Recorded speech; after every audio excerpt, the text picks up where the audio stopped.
Quando eu falo estratégia, né, é didática, é aplicação, né, é a forma como você entrega uma atividade, né? Não é nem a atividade em si. Às vezes é a atividade em si, às vezes é o material, né? Às vezes um determinado material prende a atenção de praticamente todos os alunos, porque é um material muito incrível, muito excepcional. É aquele material que, nossa, uau, que material maravilhoso que esse professor, essa professora trouxe aqui hoje. Não tem como, né? Todo mundo vai ficar focado naquele material ali porque chama muita atenção. E existe esse material, existe esse tipo de material, existe esse tipo de material, mas não é o foco aqui. O foco aqui, eu não quero falar de material com você, né? Eu quero falar em formas de aplicação das atividades. A didática, assim, a forma de conduzir a aula, de conduzir o aluno, de criar um ambiente ali que é diferente.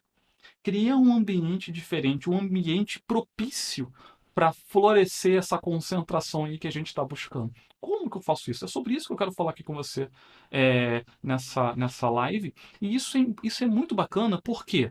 Porque não depende de você ter um material. Poxa, às vezes não dá para você ter um material, né? Às vezes você não tem aquele recurso uau, e não dá para ter todas as aulas, todas as atividades, um super recurso diferente, novidade, imagina, né? É complicado produzir isso, né? Se você não tem ali um repertório, um aparato, um recurso, um suporte para te ajudar, né, a manter essa produção de atividades e recursos, fica difícil você dar conta disso tudo.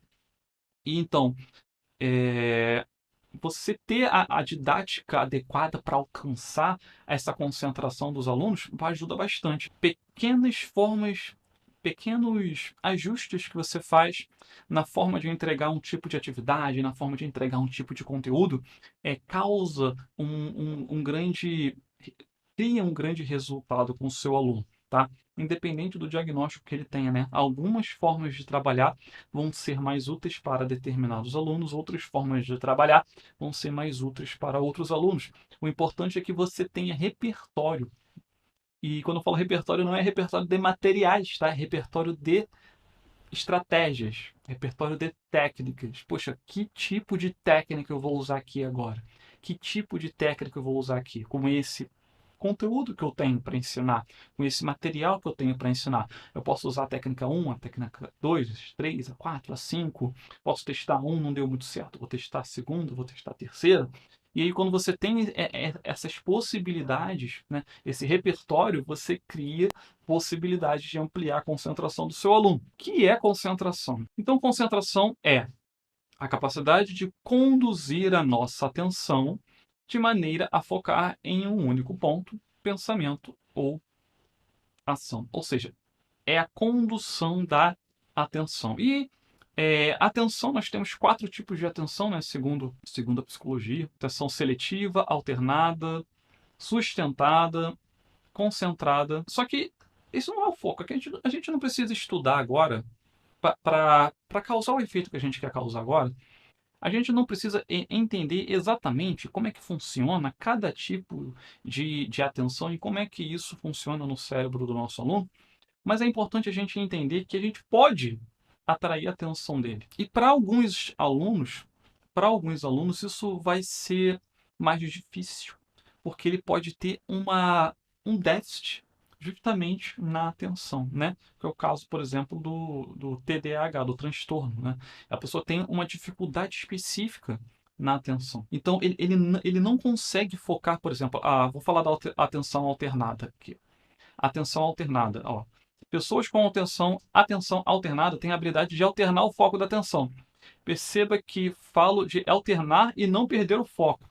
O que é alternar e não perder o foco? A pessoa ela tá dirigindo o carro, ela vê que o sinal fecha, ela vê que tem um pedestre, ela vê que tem um ciclista do lado dela, e ela está conversando com o passageiro do lado, ouvindo as crianças no banco de trás e troca a música do carro ainda por cima. A atenção, ela tem uma habilidade já, atenção alternada muito grande. E às vezes ainda tem um celular ali preso com um GPS e ela tá olhando o GPS. Ou seja, ela tá de olho em tudo. Ela consegue. Hora tá hora ela foca no sinal, no semáforo, né, que tá vermelho.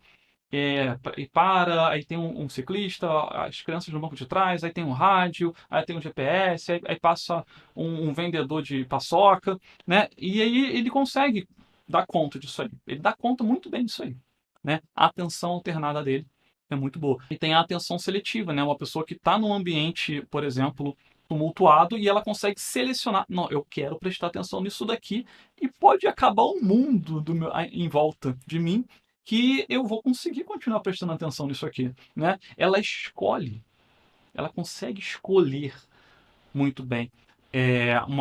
Uma pessoa que tem atenção seletiva madura, amadurecida, né? Atenção seletiva, atenção alternada, e aí tem a sustentada, enfim, e tem a concentrada.